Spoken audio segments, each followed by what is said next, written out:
And this is Jeremy Caraboss welcoming you to the historic Palace of Westminster. I'm just about to interview a man who is at the nerve centre of the Mother of Parliaments.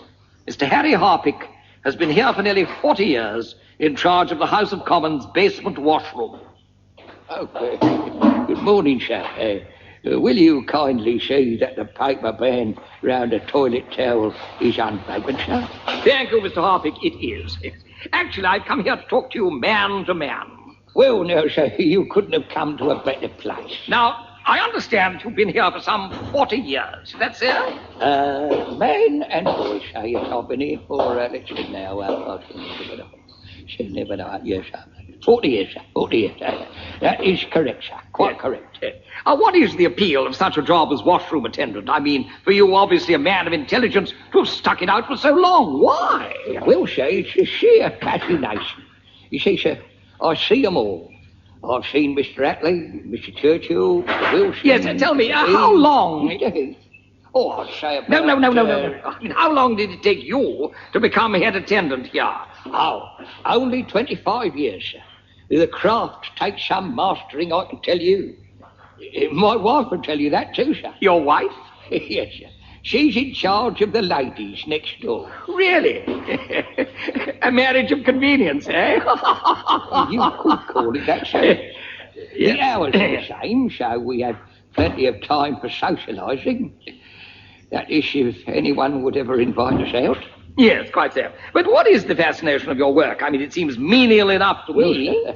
They also serve who only stand and wait.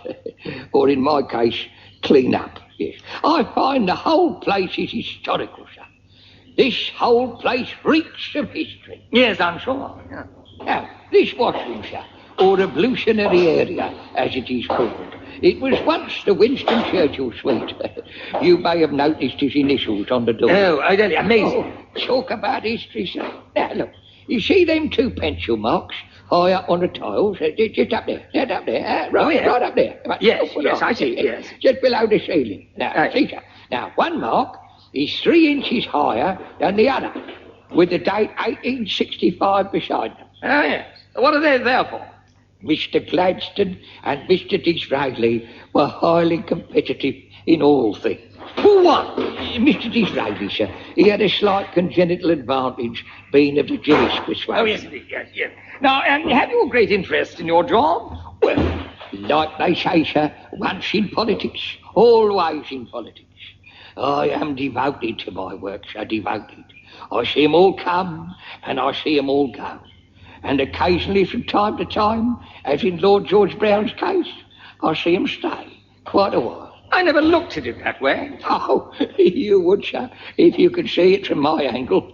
Tell me, Mr. Harpick, have you ever seen anyone come down here and said to yourself, that man is going right to the top? What, you mean the top of the tiles, sir? Like Mr. Disraeli? No, the top of the house. Parliamentarily speaking. Oh, that's well, I can say with some truth that I can spot them. Oh, yeah. It's all a question of style. Take, for instance, young Mr. George Brown, as he then was, coming down just before giving his maiden speech, supported by 2 of his friends. He's a marvellous bloke, Mr. George Brown, so we all love him, so, you know. One of the lads, always ready with a little joke.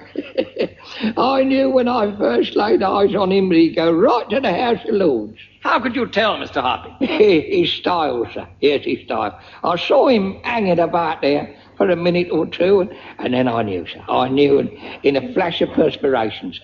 I said to myself, Harpick, that's me, sir. I said, that bloke will surely finish up in the House of Lords. Really?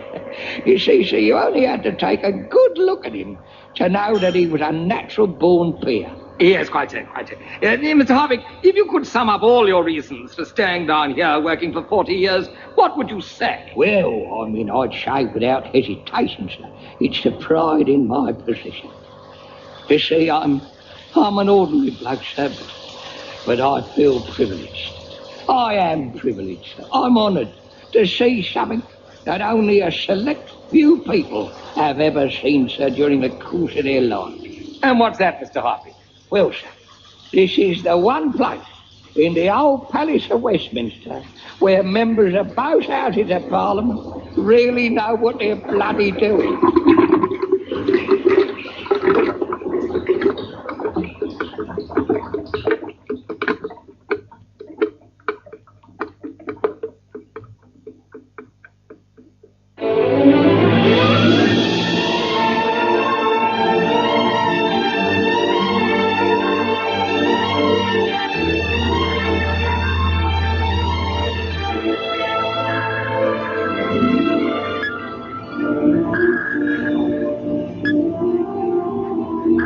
Right, number one, a biscuit.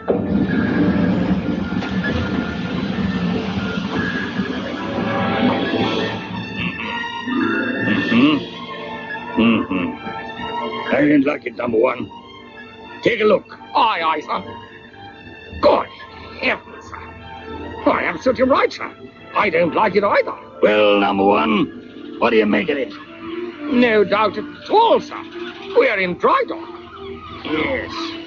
Us, the navigating officer. Just step into my cabin for a moment, will you?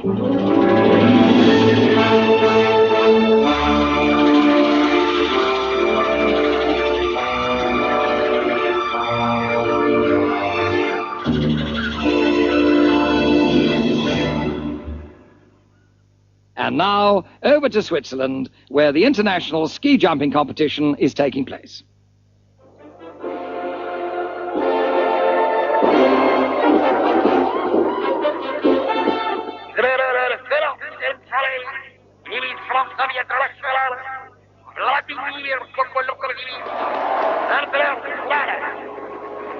And next to go was the Russian Kokolokovich, a newcomer to the Olympic ski jumping, but I believe well qualified by Soviet standards. He's a bit of a dark horse. This youngster still has to prove himself. And there he goes. Oh dear, not too confident a run. Knees a little too close together for comfort, and elbows just that shade too loose. Oh, not too good a takeoff, and his ankles look too tight for a good jump. Not a bad effort, but he could fall far short of the chipping Sodbury champion's fine jump yesterday. I spoke to him when he regained consciousness, and he was quite confident that both legs will set nicely. Yes, a bit rocky on the landing there, but Kokolokovich just got away with it. A very lucky young man.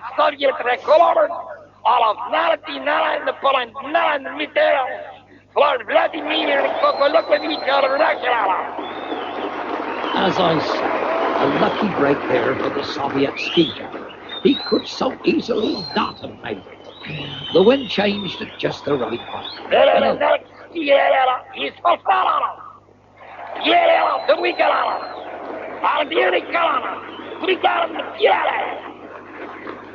another chancy entry for this great Olympic event that has me, for one, a bit puzzled.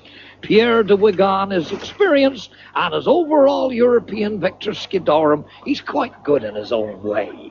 The winner of 39 world titles, he may well be over the hill when competing against our own reigning Giggleswick champion, Fred Grockle, who did so brilliantly for the Worcester semi-finals on the grass slopes of the Wrekin last summer.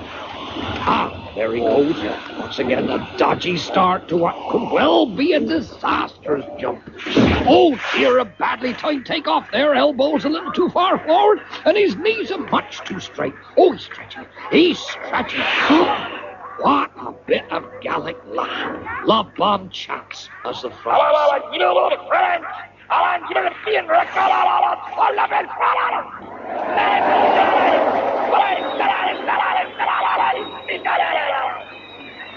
Well, we'll see who laughs last. Yes, it's Fred Grockle's turn to show the Olympic Committee what the British team can do.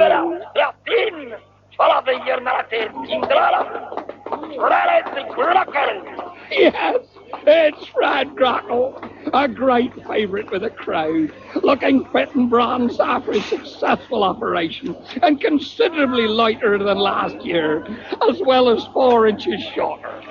And there he goes. Oh, what a superb run. A picture of compact power, everything tucked well in, giving minimum wind resistance. Oh, what a take-off! Superb! Fred's grand windmilling style and pumping the action are unique. A true poetry of frenzied activity as he cunningly sways from side to side, revolving in midair. And what a jump! Up he goes! Yes, there he goes! Oh, it's an unbelievable jump! What a fantastic leap! It's quite incredible. It's absolutely amazing. Bloody hell! Well, back to Michael Bantine in the London studio. Thank you, Jeremy. And back here at Broadcasting House, we're eagerly awaiting the results of the Olympic ski jump. And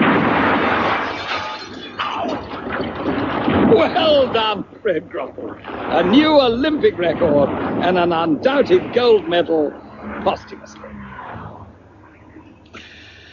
And there'll be more wacky sketches from Michael Bentine next week when he has a run-in with a BBC doorman. But then, who hasn't? At the height of its fame, the Navy Lark wasn't the only lark to take to the air, so to speak. Several spin-off radio comedies in the 60s took their cues from the Troutbridge team. For one series, Jimmy Edwards and Frank Thornton appeared in The Big Business Lark.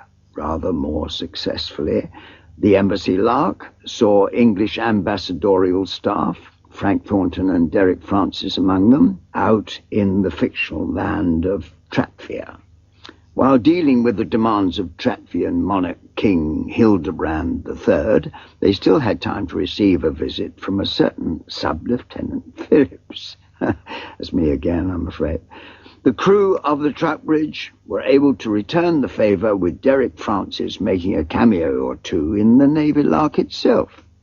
By far the strangest excursion onto land must be the TV Lark, when the entire senior crew of the Troutbridge found themselves drummed out of the Navy and working for Troutbridge TV Limited. Deputy Controller Povey found himself once more the target of scams and schemes from floor manager Pertwee, cameraman Fatso Johnson, and a certain dashing and handsome director. Oh, that must be me. Along for the ride were Janet Brown as production secretary and announcer Robin Boyle. However, it wasn't too long before CPO Pertwee revealed it was all down to a plan of his to get them demobbed so he could sell off parts of HMS Troutbridge.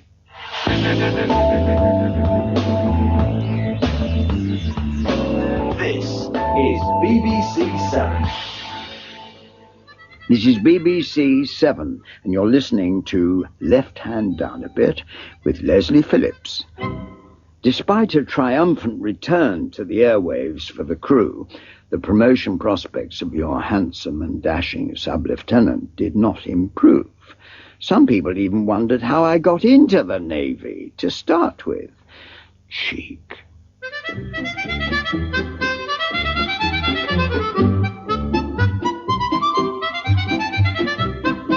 Ladies and gentlemen, we present The Navy Lark by Laurie Wyman and starring John Pertwee, Leslie Phillips and Stephen Murray.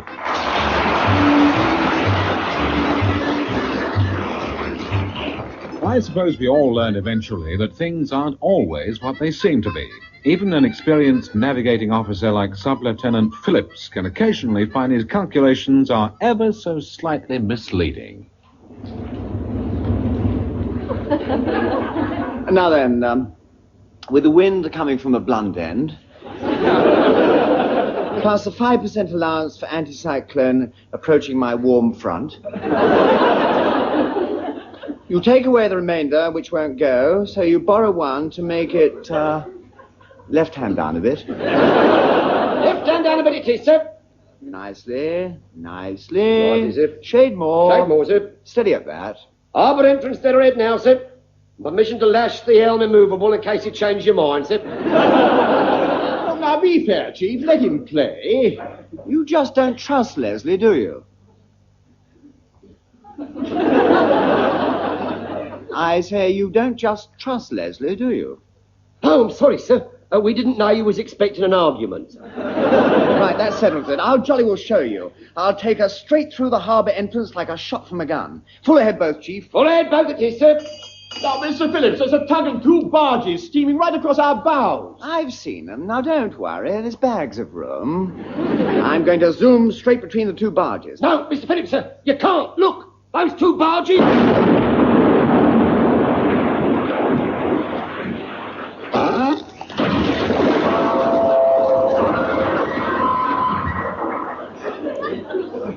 We're on tow. But I don't understand. I was aiming to go between them. How did we manage to get bashed by a barge on each side? You hit the hawser that was stretched between them, Mr. Phillips. Well, it's hardly my fault. They should have tied a red handkerchief on it or something. You stupid lot of know-nothing navy blue nanas! Look what you've been a-gone and done. You've cut me tow rope and bent me barges. I'll have the law on you for this. Tony, it's Uncle Ebenezer. Quick, Mr. Phillips, look, get us out of here before he starts jumping up and down and throwing lumps of red-hot coal at us. Full time both. Full time both of you, sir. No, stop, you frigate fatheads.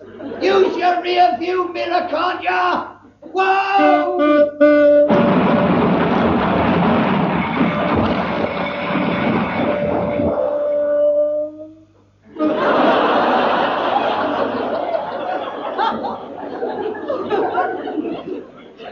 Well done, Mr. Phillips. Oh, thanks very much. What did I do? You reversed into Nunkey's tug, sir, and you caught him a fourpenny one right in his boiler. Oh, nasty. You rotten lot, you put me fire out. How am I going to tow me barges back to the loading dock now? Grab the hawsers between your National Health choppers and swim for it, you Oh, well, if it's going to be names, you know what you are, Johnsy, don't you? You're a... Good, and so was your father before you. Nice timing, Chief. My pleasure, sir. Could we proceed into harbour, sir? I think we'd better. Slow ahead both, if you think it's safe, Chief. So ahead both, and we'll know in a minute it is, sir. I'm beginning to think the only naval training Mr. Phillips ever had was when he wore a little sailor suit and sailed his little clockwork boat on a duck pond. Yeah, and I bet even then he rammed a duck. Well, you're both jolly well wrong. I was properly trained as an officer cadet. I went to Sandhurst when I was 18. Sandhurst? Mr. Phillips, Sandhurst is for the army. I know. That's where I was supposed to go, but I caught the wrong train and finished up at Dartmouth. Yeah, brilliant navigation, sir, even for a novice. And what happened then? Well, if you really want to know, I'll tell you. It all began the moment I arrived.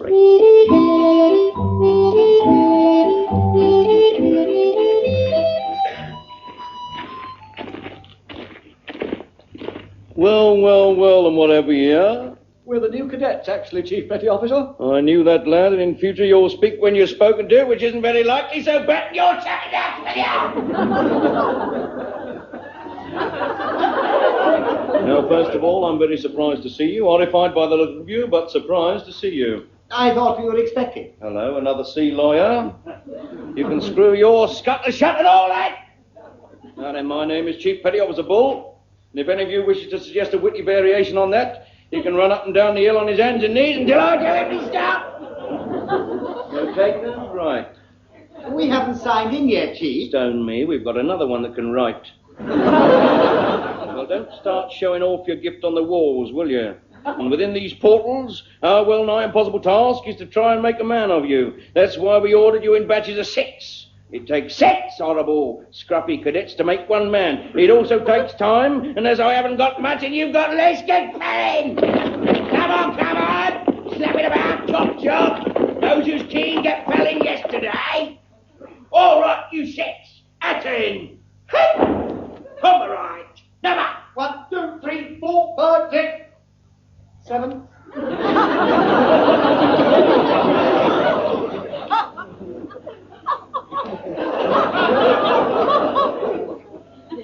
Eight. 7.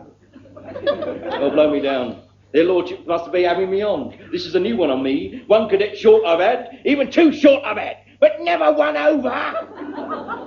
Oi, you, brown job, step forward. Step forward, let's have a look at you. What's your name? I'm Cadet Phillips, Sergeant. Sergeant? Sergeant? You'll be addressing the commander as colonel next. Take it from me, lad. Your tailor has dropped the clangor of a lifetime. Well, I don't think it's altogether his fault, actually. I was a bit suspicious something had gone wrong at the time. Time? What time? The time when you said this was the Royal Naval College, Dartmouth. I should be at the Royal Military College, Sandhurst. Ooh, you're going to be a pongo, are you? Well, I'd rather not bother, actually. I'd probably get lost again. It's getting late, so do you think I could join your army instead? My army? My army happens to be the Navy, in case you hadn't noticed. Oh, well, never mind. That'll do. What do I do first, Sergeant? You stop calling Chief Petty Officer sergeants for a start. Start.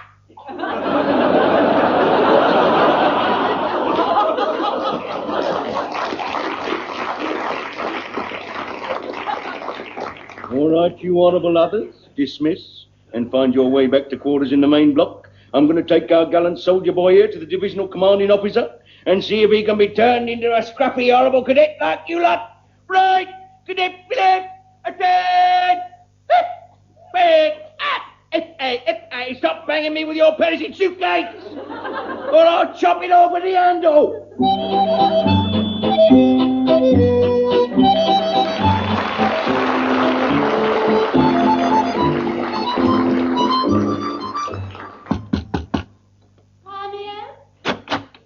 I was told to...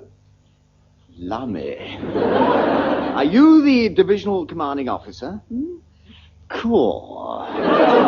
Hardly. I'm his secretary, as a matter of fact. Oh, congratulations. What do you want anyway? Chief Petty Officer Bull told me to wait here while he sees if the silly old codger in there can sort me out. Oh. Well, I imagine he'll be able to sort you out, all right. Good. Well, I hope the stupid old twit doesn't take too long, or I'll be too late to take you to the pictures. I've already seen it. Good. Then we needn't bother to waste time watching them. Yes, sir? Oh, right away, sir. You can go in. Daddy will see you now. Oh, thanks, sir. Pardon? That stupid old twit and silly old codger happens to be my daddy. I think I want to die.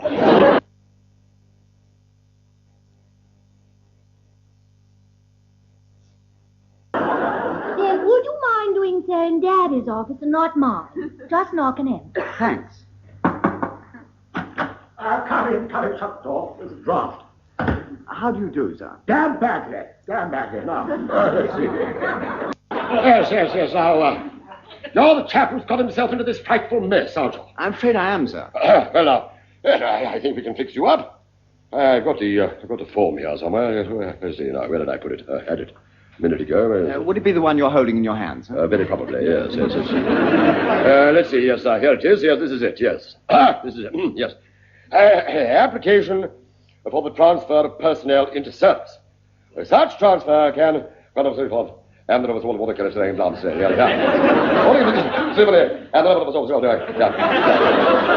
Providing that all... yes,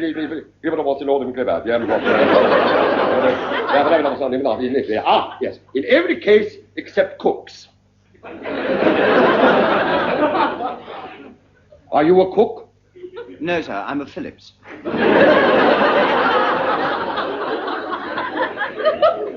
You're a what? Phillips. Oh, well, that's all right then, yes. Now, here, let's see. If the transferee would have got the policy leave, you follow me? You follow me? Good. Sure. His or her previous in or out of the balance. You have it. Not for years. Fine, yes. Right, now, here we go. Ready? Yes, now, further to the above. And in consideration of... providing the consent of both commanding officers for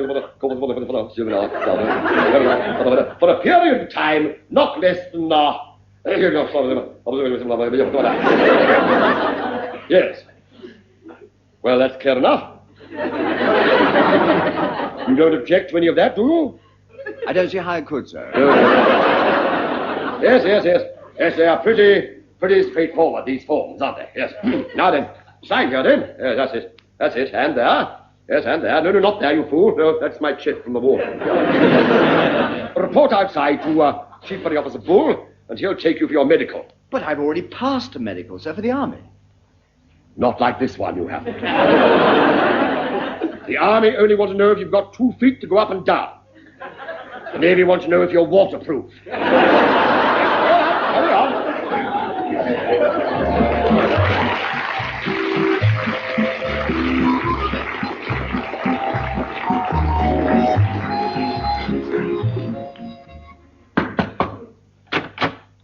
Excuse me, Cadet Phillips for medical inspection. Is this the doctor's surgery? Anywhere else, probably. In the Navy, it's called a sick bay. Strip off. Certainly. Now, where shall I... Do what? I said strip off. We can't tell if a banana is sound until we've peeled it.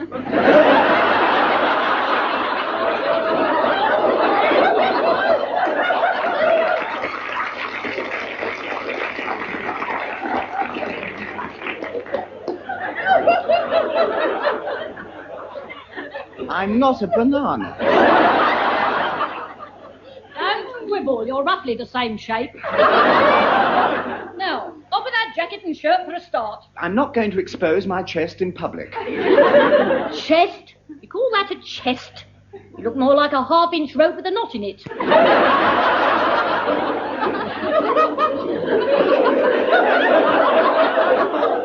If you're going to be personal about it... We're not... Now, hurry up. So, I see you've got one for me. Yes, Doctor. What would be wrong with it? Is it infectious, contagious, malingering, or a complete write-off? I'm just here for a medical inspection, Doctor. Medical inspection, yeah. Well, we'll just have to do the best we can with what little we've got. Now, take his chest measurement, will you? Yes, Doctor. Now, breathe out. Measurement, nurse? Normal, and you're not going to believe this, 26 inches. Incredible. Right, breathe in. Deeper. And again. Measurement, nurse? 26 inches. Try once more, cadet. And a half, sir. Well, congratulations, young man. You mean I'm fit? No, but you're still breathing. Now, can you move both arms and both legs? Well, of course I can. Look. He can, too. Amazing. How many fingers am I holding up? 3. Okay, well, you'll be able to get about all right. Now, I'll just give you your inoculations and you can carry on. Roll his shirt sleeve up, nurse. Hasn't got his shirt on, Doctor. He's not. Well, I've never seen an arm as white as that before. Right, hold still. Now. Oh! Sorry, nurse.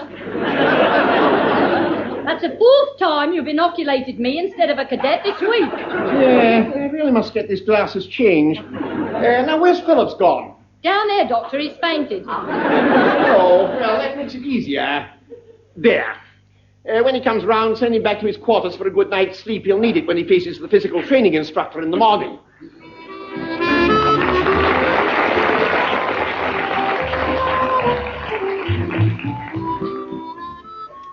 Sideways, upwards, forwards, down. Sideways, upwards, forwards, down. Sideways, upwards, forwards, down. Hand rest. You in front there, hairpin legs. What's your name? Cadet Phillips, Chief. Well, Cadet Phillips, can you explain to me why, when everyone else was going sideways, upwards, forwards, down, you were going forwards, down with sideways, up? Well, it wasn't my fault, Chief. You were going too fast. I've got a little behind, you see.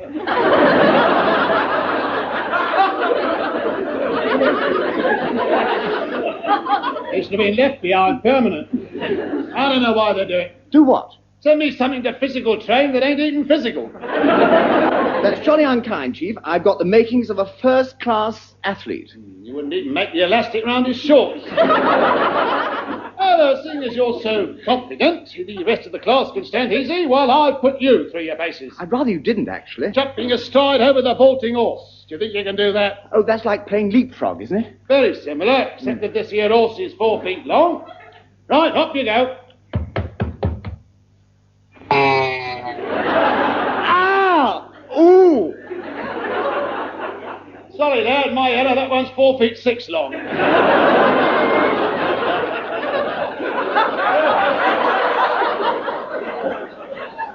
I had noticed, actually. Yes, well, you'll know next time. Now then, do you think you could summon up your enormous physical powers and climb up them wall bars? Well, I'll try, but it's a bit tricky.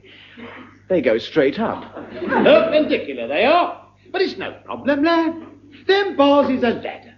And there's a beautiful blonde sitting at the top waiting for you to elope with her. I say, is it really? All right, lad, you can come down now. Sit. Now, run back to your place. I can't. The bars are in the way. You great animated pipe cleaner, you finished up between the bars and the wall. Now,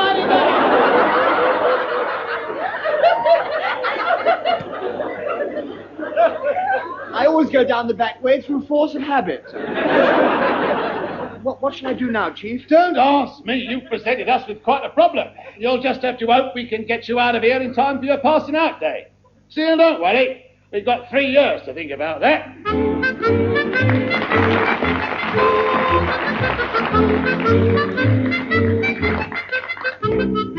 Just sit down there, Cadet Phillips. Thank you, Lieutenant. Do you know what I'm here for? The captain in command wants a word with you before you go in front of your passing out ball. The captain in command is ready to see you now. Off you go. Thanks. Naval Phillips is cadet reporting, sir. Cadet Naval Phillips is, Don't worry, Phillips. Everybody knows who you are. Especially me. You, sir? Yes. That's why I'm having a last look at you before you go in front of the board. I wanted to see what we've done for you, and I want you to see what you've done to me. Phillips, how old would you say I am? Well, sir, give or take a year, about 65? Very kind. Most people say 70. Really, sir? How old are you, sir? 43. Now, where do you hope to go after you leave here, Phillips? Well, I'd rather like to be posted to the School of Navigation, It's sir. very suitable. You know what they call the navigation school in the Royal Navy? No, sir. The Wreckers' Retreat. You'd have fitted well in there. Now, off you go for your interview. Mustn't keep the board waiting. Besides, the quicker you see them, the quicker you'll be back in civilian life. Thanks very much, sir. Not at all, and good luck to all who sail without you.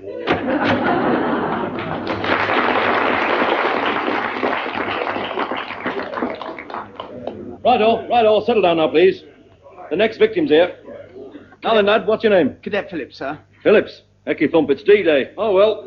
We'll have to go on with it. There's no turning back now. My name's Captain Hardcastle. You better meet the rest of the board. This one's Lieutenant Commander Weatherby. How do you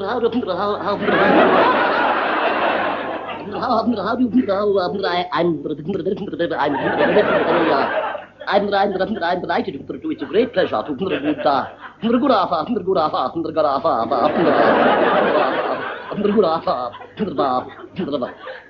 Watcher.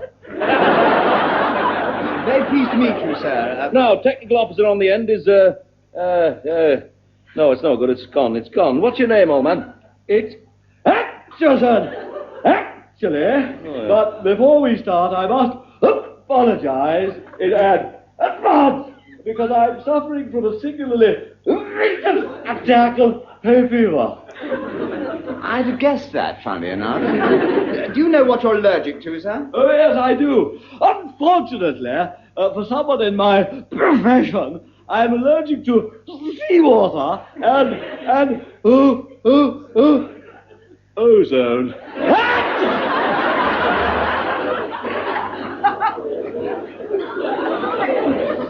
Come on, let's get on with it. I'm getting wetter every minute. Now then, lad, what makes you think you'd make a good officer, eh? Well, sir, I've got the powers of leadership. I always have had, you know.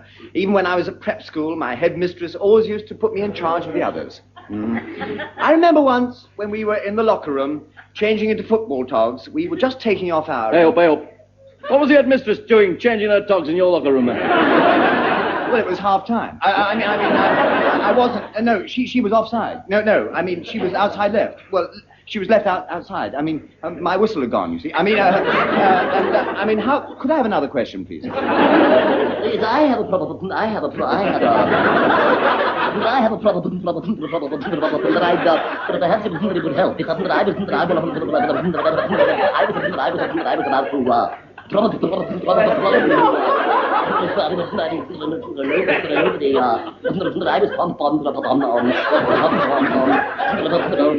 all that's regulation. You may as well sit down, lad. We're going to take hours at this rate. We've got dozens of questions to ask yet. Yes, including whether he can do addition. He builds them up for himself, you know. Addition.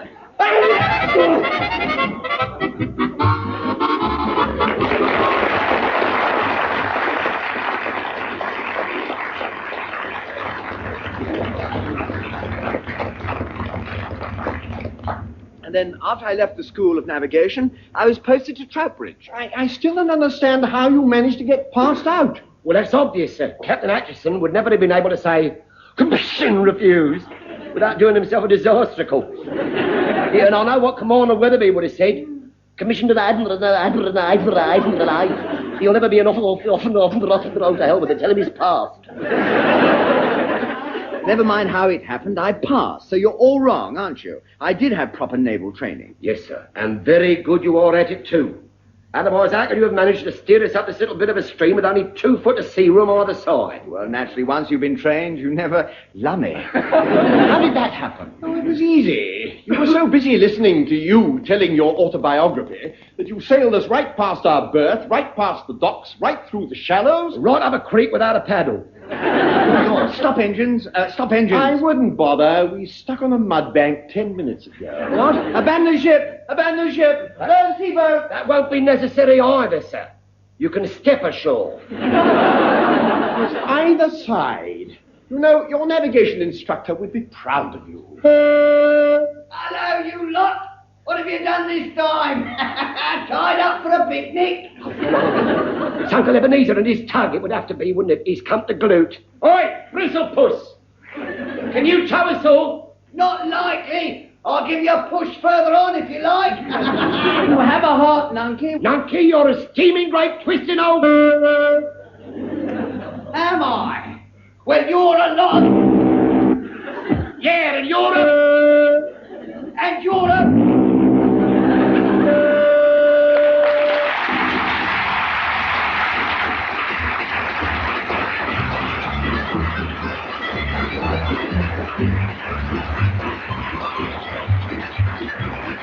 John Pertwee, Leslie Phillips and Stephen Murray have been doing some historical research in The Navy Lark, written by Laurie Wyman. John Pertwee was the Chief Petty Officer, the Divisional Officer and Commander Weatherby. Leslie Phillips was the cadet, rising meteorically to Sub-Lieutenant. Stephen Murray was the number 1, the doctor and the officer commanding Dartmouth. The PT instructor was played by Richard Caldecott. The nurse was Heather Chasen. Chief Petty Officer Bull and Captain Hardcastle, Ronnie Barker. Captain Atchison, Michael Bates, and Uncle Ebenezer was played by Taniel Evans. The show was produced for the BBC by Alistair Scott Johnston.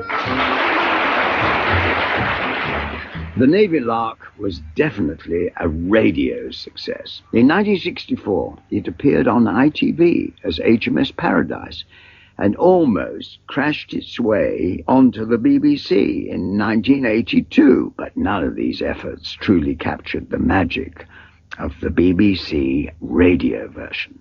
This is BBC 7. You're listening to Left Hand Down a Bit with Leslie Phillips on BBC 7. It's a mark of the Navy Lark's popularity that it continues to enthrall and amuse people well after the final episodes were made and aired. The final series was broadcast in 1976, but that wasn't quite the end. The last hurrah came in July the following year, when, to celebrate the Queen's Jubilee, the cast reunited for a special final episode.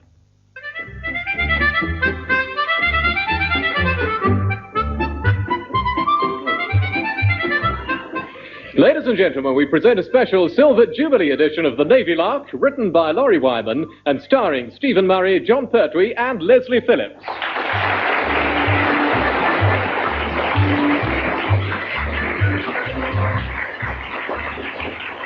You impetuous buffoons, surely you realise that by letting the crew of HMS Troutbridge loose in the midst of all these celebrations, the BBC's made sure that one lasting memory of all the pomp and pageantry is going to be one of an utter muck-up and shambles. Even Captain Povey doesn't realise it yet, but he's about to find out as he waters his Union Jack in his office vase and talks to it. Hello, little flag. Think big, little flag. Who's a lovely flag there? Grow for Henry. Come along, little flag. I've watered your little stick, so keep fluttering for Henry. Yes, Orientating? Down the crow's nest. I've heard of people talking to potted plants, but not to tiny Union Jacks in vases. Oh, well, it was just a theory of mine. I thought it would be interesting to see if it grew bigger. I doubt it, sir. It's plastic and made in Hong Kong. And so was the vase. An urgent signal from the Home Fleet, sir. All ships on station and at the ready for review by Her Majesty aboard Britannia. All ships? Well, with one rather obvious exception. Oh, thank heavens for that. For one ghastly moment, I thought you meant Troutbridge was out there. Oh, no, sir. Troutbridge is the only ship left securely tied up in the dockyard. They must be feeling terribly lonely. Not half as lonely as I would have been tomorrow if they joined this review. Knocking their own ship to bits is one thing, but bashing the barnacles at the bottom of the Royal Yacht is another.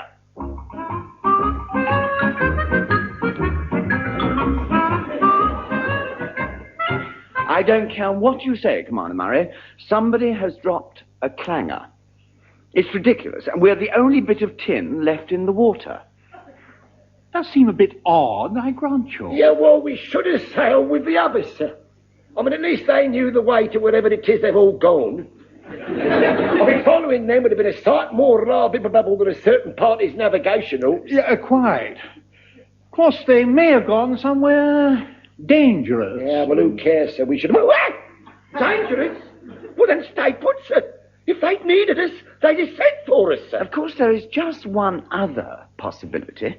We're under attack, and during the night, all the rest of the Home Fleet were sunk at their moorings. Yes. That would make us England's only hope. Carry on. Who knows, down there, underneath all that dark and murky water, there may be dozens of enemy submarines who've been taking pot shots all night at everybody else's bottoms. And we're the only one ship left they've missed.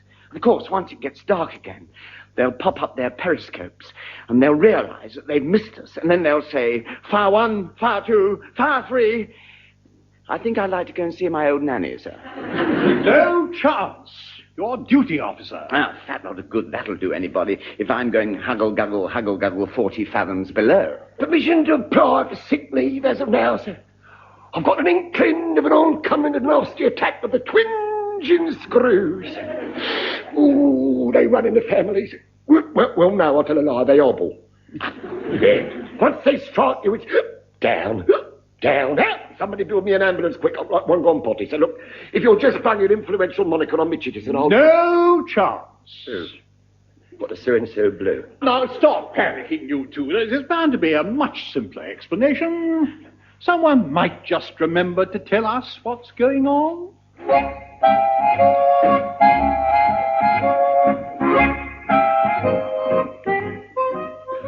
Who is the pretty flag, then? Wave for England? Well, flutter, for pity's sake. Don't come in. I'm sorry to interrupt your chat again, sir, but the Admiral would like to see you. No, he flaming well wouldn't. He blasted well insists on seeing the clown. Oh, do get out of my way, sailor. This is urgent. Sailor? Jumping flower pots. They're not flower pots. By Jove, you're right. I do need new glasses. Got everything under control, have you? Oh, yes, sir. Wrong, you haven't. There's a rail strike somewhere or another. A rail strike? Well, Admiral, I hardly think... So I've noticed. The entire crew of the Royal Yacht Britannia is stranded up in Scotland or Wales or somewhere foreign. Anyway, they can't get back. Can't get back? Oh, good grief. Well, what about the Royal Review of the Fleet, sir? No problem. They're at Windsor and coming by car. Oh, well, that's... You great baked apple, Povey. You didn't think she was coming on an away day ticket, did you? Of course not, sir. But with no crew for Britannia, there isn't going to be much for her to do. Unless we provide her with a bucket and spade and perhaps an ice cornet. Povey. Sir. They still keep Traitor's Gate well oiled, you know. Now, as I see it, there's only one solution. We must provide a relief crew to take over. But we can't, sir. The home fleet has already sailed, and everyone's on station with the exception of... Oh, no. No, not them. But if we send the crew of Troutbridge, they can chuck Traitor's Gate away and put in a revolving door. You got any better answer, Povey? You're right, as usual, sir. It will have to be the crew of Troutbridge. But can I go as well? Huh? I mean, if I was actually there, and she sees my defense medal, but she might even... Forget it, Povey. I don't think she'll bring a bashing sword with her. Blasted thing weighs a ton. A mate of mine at the club copped a couple of wallops with the brute at the last investiture. Steaming Nana was bruised for a week. Oh, dear. Halfway down the Mall, the right sleeve of his best suit fell off. Oh, good grief. Well, I think I'll settle for an OBE. Well, why not? Everybody else does. On the other hand, I suppose I wouldn't mind being a Knight of the Garter. You cuckoo. You'd look ridiculous wearing garters, Povey. In the Navy, they can still get you for that, you know. I should stick to socks. No. Admiral, I didn't mean I wanted to wear... Oh, do leave off, Povey. Get the Troutbridge idiots organized. If they can't find Britannia, tell them it's the great big blue one with one funnel parked up at the other end. Right, I'm off. Oh, if I were you, I'd try fertilizer on that flag of yours. It's dying.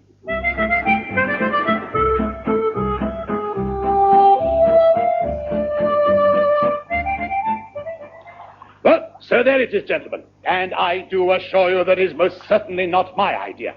Excuse me, gents, all partially assembled. Permission to draw a new uniform from stores, if I am to meet my monarch. No, Percy. In the first place, I suspect you've had all the spares and sold them to your Uncle Ebenezer's War Surplus Emporium. And in the second place, there isn't time for you to sew poacher's pockets into another one. Chief, Mr. Phillipson? he knows you rather well, doesn't he? It was a besmirchment, sir, which I intend to ignore as being beneath my contemptibles. Ooh, nasty. I take it that the Admiral will be in command, sir? No, Commander Murray. He is busy. Oh. Then, as senior officer, you will? No, again. I shall be aboard as liaison officer. So you will be in command. Chief, the Admiral and Captain Povey are nobody's fools, are they? Jutting Out Ears has just got lumbered. To perfection, Mr. Phillipson. One wrong bit of seamanship, and Jutting Out Ears will be in the tower. I heard that. I do not have jutting out ears. Just a slightly small cap. Optical illusion. My dear wife Rietekins has never complained about them. Yeah, well, I mean, let's face it, Commander Murray. I mean, your wife spends most of her life sitting on top of her horse. So after staring at the back of an horse's ears, yours probably look normal. Could we please stop talking about Commander Murray's jutting out ears? Now leave Troutbridge and get aboard the Royal Yacht at once.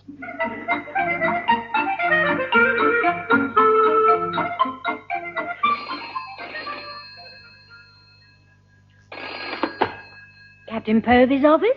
Hello, Mrs. This is Intelligence speaking. Intelligence? No, I think this must be rather a bad line. That's what everybody says. Here, haven't you got a lovely voice? Oh, do you really think so? Oh, yeah, definitely. Perhaps we went to the same speech training evening classes together. Well, if we did, it must have been on different nights and separately. I don't think I'd have forgotten your voice. That's what everybody says as well. Is Captain Povey there? Commander Bracewell wants a word. Yes, he is. You've just caught him. Doing what? Preparing to go aboard the Royal Yacht, of course. He's a bit late because he wanted to look his best. He borrowed my electric hair curlers and there was a power cut. I'll put Commander Bracewell through to him now. Curly Povey, Captain Povey speaking. Bracewell here, old man. My word. Who's the pretty boy then? What? What is it, Commander Bracewell? I'm a very busy boy. A man at the moment. So I gather. But I should warn you that if you borrow your secretary's rouge and lipstick as well, in the Royal Navy they can still get you for it. This is the second time that's been said to me today, and I'm merely giving myself a Jubilee hairstyle. I should have thought a quick whiz over with scarring powder, leather off, and a wax polish would have done. Commander Bracewell, I am late already. What exactly do you require? Not the thing, old man, but my word, you require something. A bomb-proof bolt hole. Up here, at Ministry of Defence, we all reckon yours could make court-martial history. What? We've just checked, and the highest-ranking officer left aboard Britannia is a lieutenant commander.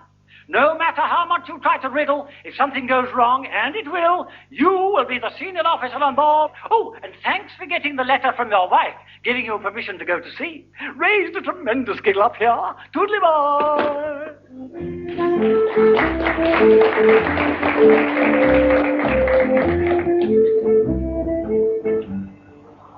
Lummy, the big blue one with the one funnels bridge is a jolly sight roomier than the Troutbridge's bridge, isn't it? And tinier, too. Unlike us, they obviously sweep it out and give it a bit of polish occasionally. Yeah, look at all those pretty coloured buttons. I wonder what they do. Mr. Phillips, don't touch. Spoil sports. You just don't trust Leslie. No, we don't. Huh. Well, I just better check the controls are all here, I suppose.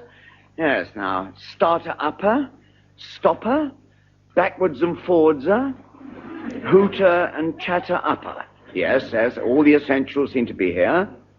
Chief, I wonder where he got this superior technical jargon from. Probably a relative in the tank corps. Oh, no, there can't be a Phillips in another of the armed forces, surely. Let's hope the Russians and Chinese never find out. Strange enough, Leslie does not have cloth ears and is therefore incredibly put out. And if you must know, the other relative I had in the services was in the boys' brigade. Oh? Until they threw him out. Well, the mind boggles. Whatever for, sir? He bumped his bugle on his bike. Pardon? He was practicing early one morning whilst he was doing his paper round, and he forgot he was riding up a cul-de-sac. It's funny you should say that.